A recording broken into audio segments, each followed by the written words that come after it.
Hello, I've recently picked up this WPL C74 Jimny, and it has four-wheel drive. It was relatively cheap for a crawler, and I have some plans to paint it and do some decorating. But before I did that, I just want to take it down to my usual crawling grounds and see how it does.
A few things that I noticed right off the bat are there's not a lot of weight in the front, so anytime you get to even a moderate slope, it starts losing traction in the front wheels and it starts tipping over backwards.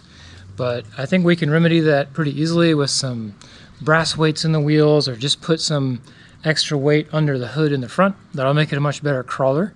The center of gravity is very high, and it is prone to quite a lot of tipping.